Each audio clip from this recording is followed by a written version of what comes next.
Okay.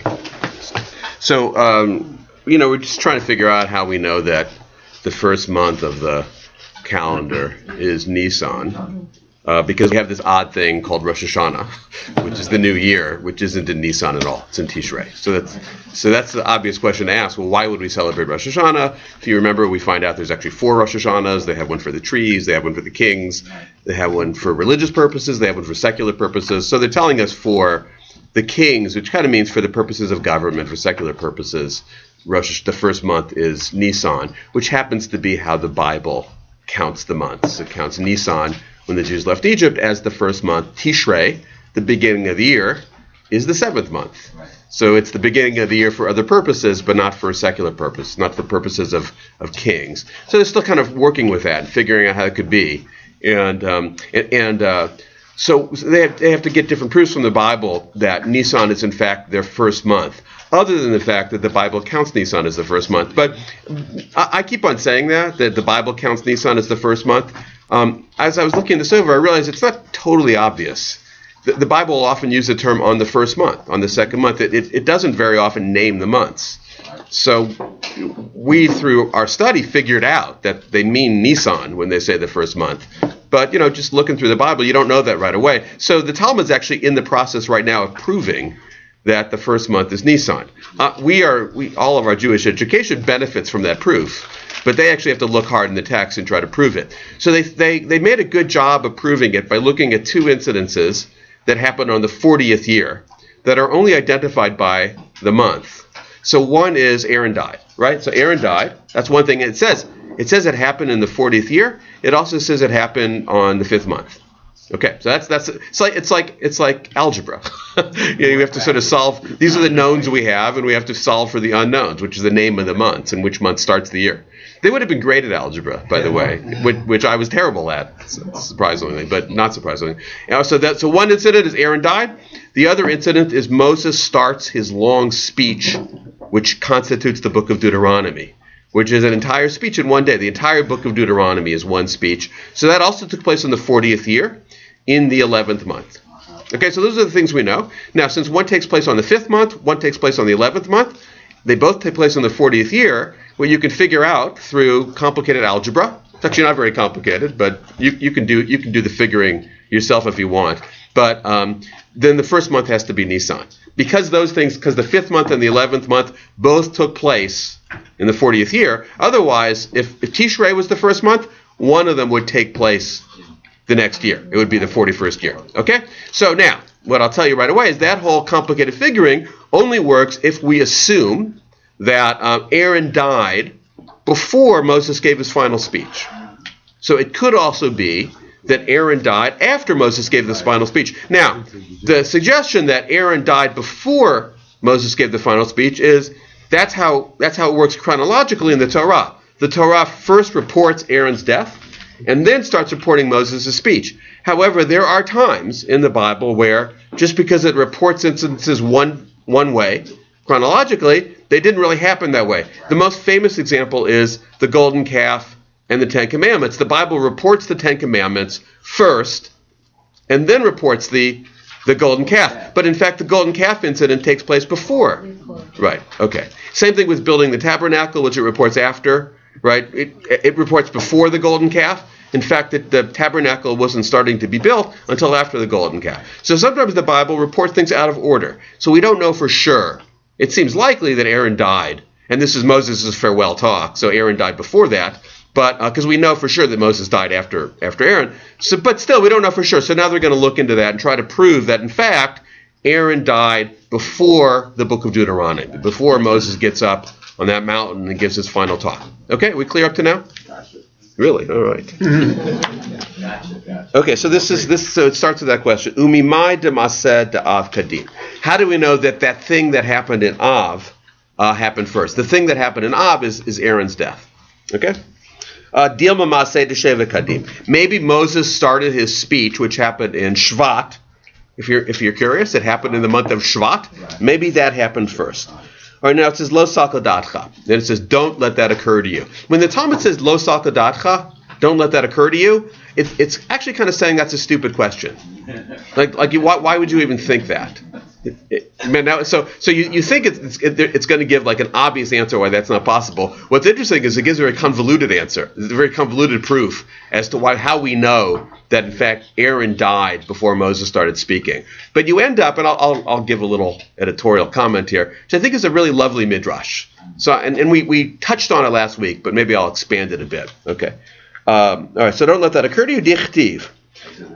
As it is written, Acharei hikoto et Sichon. Okay. Yeah, right. So Sichon. This is after the Israelites defeated Sichon. So you may remember that the Israelites grew in confidence the last year in the desert and won a number of skirmishes, battles, which you'll also recall made the Canaanites afraid of them during the time of Joshua.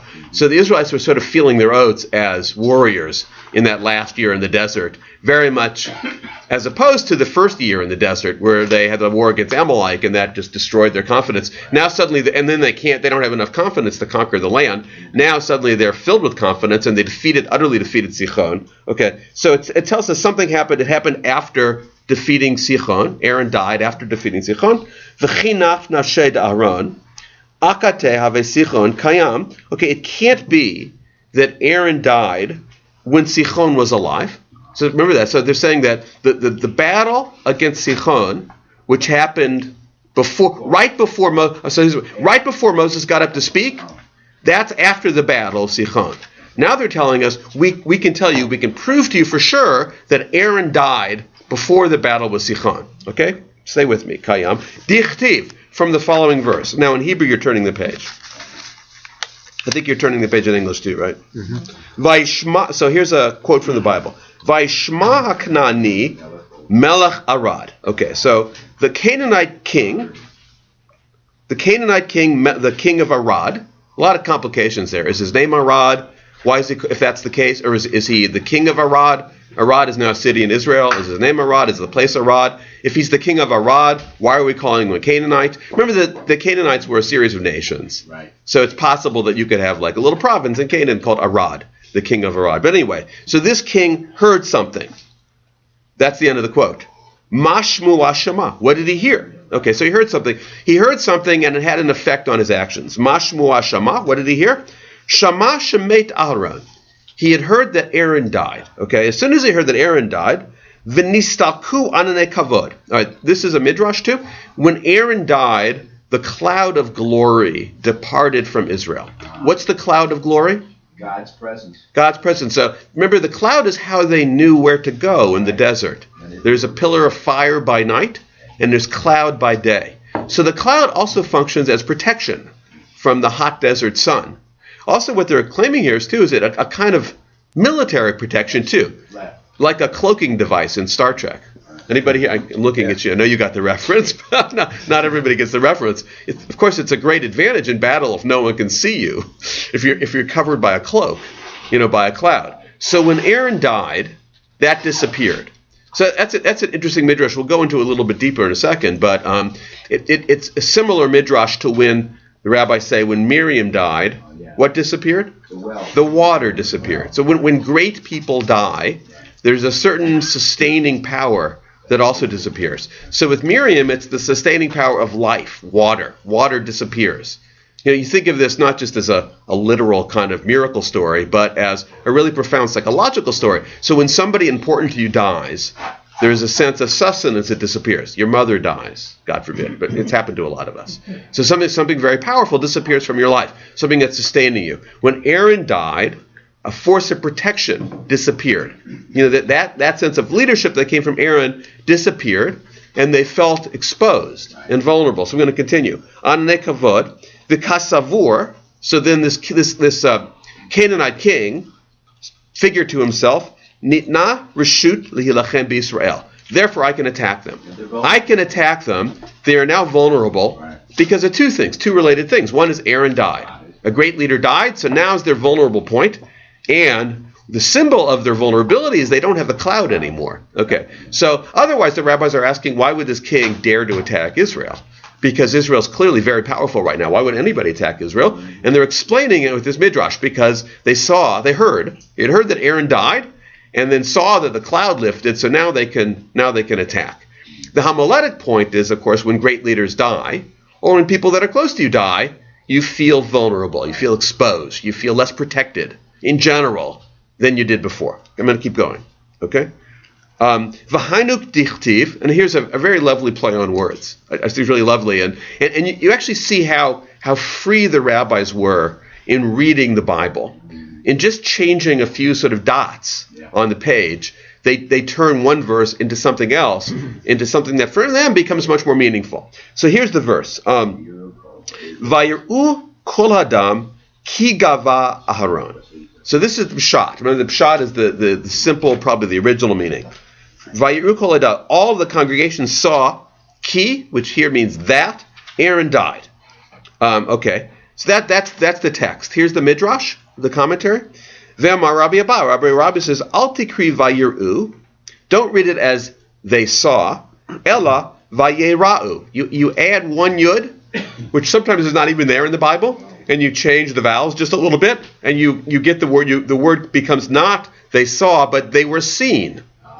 So they were seen, meaning because the cloud. That's how we know the cloud lifted, because I just read it slightly differently, and I read they were seen. Okay, vayera'u. And then there's one other issue, just a slight change in one word, one short word, ki, the word ki. Now, I'll just tell you, I just now had read the word ki as meaning that, but in fact, it can mean many things. Okay, so we need this other kidarish lakish, as Lakish said, of Amar Reish Lakish, as Reish Lakish said. Ki, the word ki, mishamesh bedal l'shonot, can mean four things. It can mean means if. It can mean dilma, perhaps. It can mean ella, which means but, or deha, which means because. He's reading it as because. So the verse starts, our first reading of the verse is, the people saw that Aaron died. Just a slight switch, really very slight switch that you wouldn't even notice in the text itself. It could mean they were seen because Aaron died. So the key there becomes causative. They were seen because Aaron died. So they became exposed to the elements, to enemies, because Aaron died. So all this is a drash that the rabbis are giving as a way to show what happens when people close to you die. You feel, but it's also, they just have it in their quiver also to prove that Aaron had to have died before the battle with Sichon, because Sichon wouldn't have dared attack if Aaron was alive. Right, okay. So really all they're using it here is they use this midrash in other places for its original purpose, which is to teach you what happens when important people die. But now they have the midrash to prove that Aaron died first before Moses started speaking. Any questions? One thing left to do, because remember, I mean we're almost done proving this, but there's one very glaring problem so far with the proof. And we've been so taken with this lovely midrash with Aaron that we forgot that. So the text itself, the Bible says that Moses started speaking after the battle with Sichon. Okay, and then we have this interesting midrash with a king who is not named Sichon. It just says the Canaanite king, the king of Arad. It's not Sichon. So what relevance does this have to the battle with Sichon? Okay, so now we have to prove that this Canaanite king was in fact Sichon. Okay, so I'm going to do that now. Midami. So of course the Talmud notices this. And so why are you comparing these verses? The verse about the king of Arad and the verse about Sichon, since it's very clear from the pshat that it's two different people and two different battles. Okay, not so fast. Hatam Kenan hacha Sichon. So first of all, they say this guy who maybe was named Canaan. Okay, because sometimes kingdoms are named after the king, or vice versa. The king is named after the kingdom. So this king, Canaan, which is Canaan, right? You know that, right? So Canaan, that's actually Sichon. But why do we call him Sichon? Okay, Tinahu Sichon. All right. Well, his nickname was Sichon, and he was Arad. All right, he was the king of Arad. Who Canaan? Arad is Canaan, because it's just a province of Canaan. Sichon Shidomeh l'Sayach. It turns out that Sichon is a nickname because he was like a foal, F-O-A-L.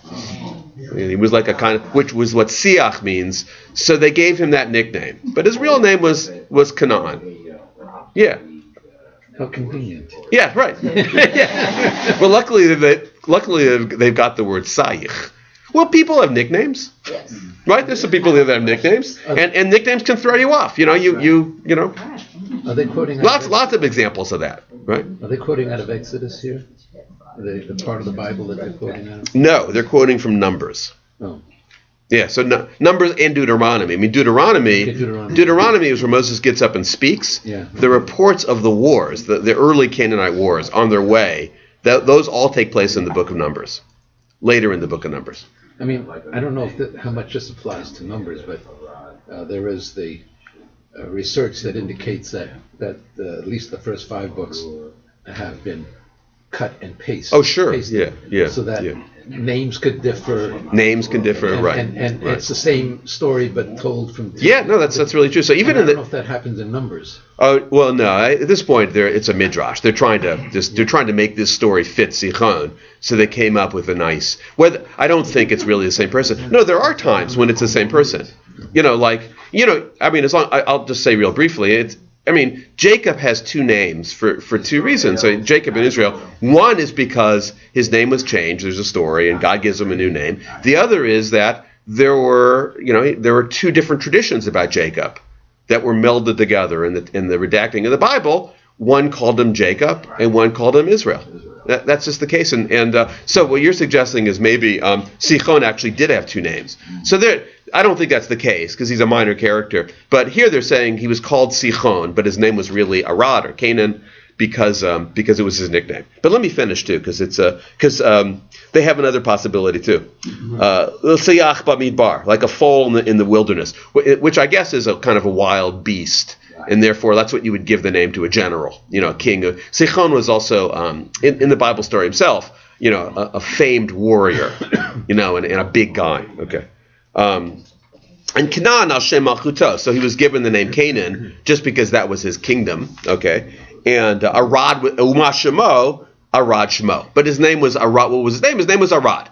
His name was Arad. They called him Canaan because that was his kingdom, and they called him Sichon because that was his nickname. Okay, but there's another possibility. Ika da Amre, Arad shedomel Arud. All right, so it's possible that Arad was the nickname, that his actual name was Sichon, and Arad was the nickname because it was like the word Arud, which means a wild donkey.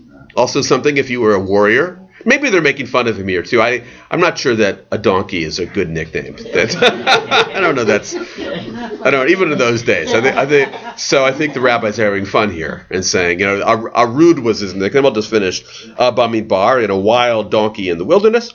Canaan al Shem Malchuto, and he was called Canaan because that was his kingdom. Uma Shemo, Sichon Shemo. And what was his name? His name was Sichon. So in other words, just because this talks about a king named Arad or a king named Canaan, don't let that fool you. It's still Sichon. Sichon was either his real name or his nickname, but it's the same guy. So the Midrash works. So Aaron died before that happened. Otherwise, Sichon, who's actually Arad, would never dare to attack. Okay. All right. Is that why Moses began to speak? Was Aaron died? Well, that's a good question. Moses started to speak because he was about to die. That's right. He knew he was about to die, and so it was sort of his last will and testament to the people, his ethical will to the people, and they're about to cross over the Jordan. So in asking the question, you're also raising the obvious point. Obviously, Aaron was dead by then. Yeah.